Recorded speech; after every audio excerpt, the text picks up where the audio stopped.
Now let's jump about 100 years forward to England. The time of Henry VIII, to quite possibly the most famous single case of boiling in history. You know, the one that you've heard of, the one really famous case of boiling we all know. Oh, I don't know, Kevin. Do tell. So we head to Smithfield, 1531, to the kitchen, the palace of the Bishop of Rochester, John Cardinal Fisher. Now, one day, many of the guests and staff of the bishop sat down for a nice meal of porridge. As customary, the leftovers were to be given to the poor and needy outside. Now, not long after this, many of the guests and the poor became violently ill. Vomiting, diarrhea, all that good stuff. Now, by the time it was all said and done, 17 people had gotten sick, and 2 of the peasants had died. After an investigation, it turned out that the cook, Richard Rouse, had used poisoned yeast in the porridge he served to the guests. It's kind of what you try to do to your family tonight. Yeah, that's true, actually, yeah. And, yeah, Khan would have succeeded too if it wasn't for those pesky kids. One for that pesky wife and kid telling you that this food is gross. I'm not eating it. It's one of my favorite dishes too. It doesn't. It's just. It's horrible. I know.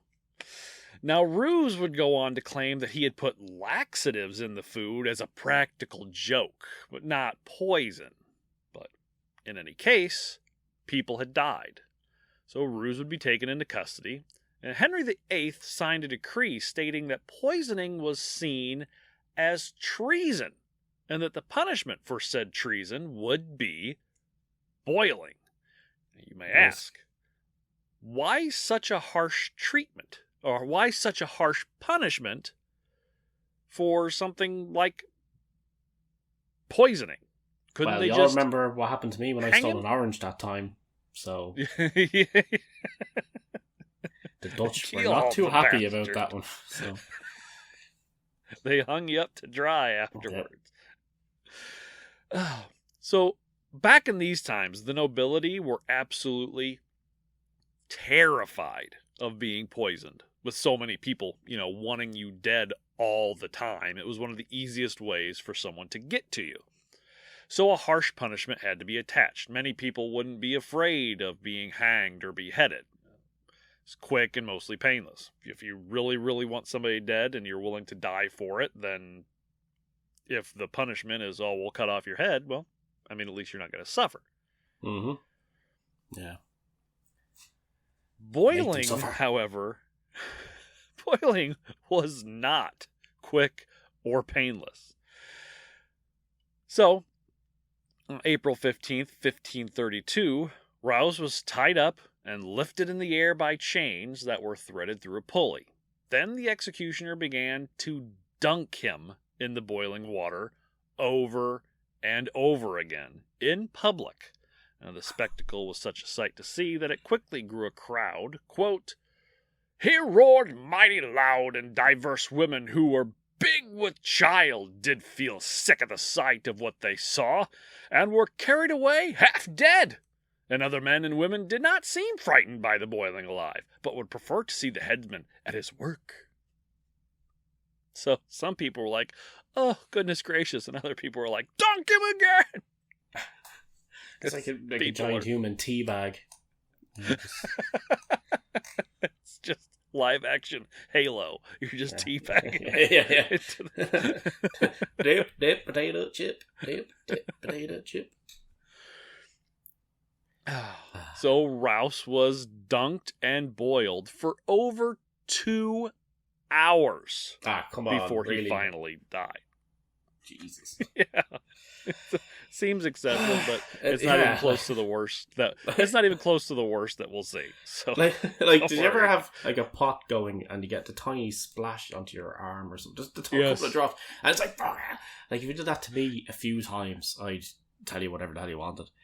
But that's just cooking up some bacon and a little piece of grease pops up on your finger, and you just want to just give up for the day because it hurts. Yeah. Yeah. Yep. Yeah, it's not going to get any better, just so you know. Oh, cool.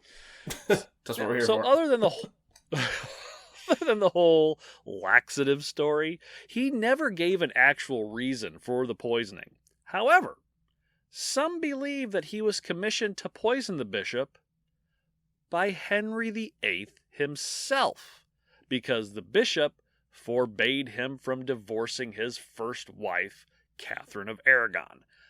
Ironically, if this was the case, for some reason, the bishop decided not to eat the porridge that day. So, could it be one big conspiracy theory? I mean, who knows? But it's neat to think about. It's true. Now, this decree set on by Henry would claim more alive. Some months later, a maidservant was boiled at King's Lynn for poisoning her mistress. And in 1542, Margaret Davy, a servant, was boiled at Smithfield for poisoning her employer. Now, this barbaric practice would continue in England until 1547, when Henry VIII had the good grace to finally die, and his son Edward VI did away with many of his father's more heinous punishments, including boiling. At some point, we will do like a 2 or 3 or part series or something on how horrible Henry VIII was, and then I think everybody who doesn't know will finally understand why it's good that he just fucked off and died. It's true. Yeah, that's very true. Yeah. That's very, very true. The medieval Margaret Thatcher, so he was.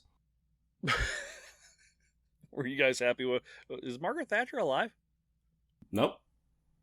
She died of like a stroke or a brain hemorrhage or something. Were you guys happy when she died? Because I have no say so about Margaret Thatcher either way. Well, I'm trying to think how old I was. I didn't personally know, because I didn't know anything about her. But I'm fairly sure there are many a Republican who were and are. So, not that I would speak for any of them. Yeah. As a whole Fair nation, enough. Probably, yeah. I assume so. Well, there you go. So before we go on, let's take a quick look at the many ways this could be done, because there are a few.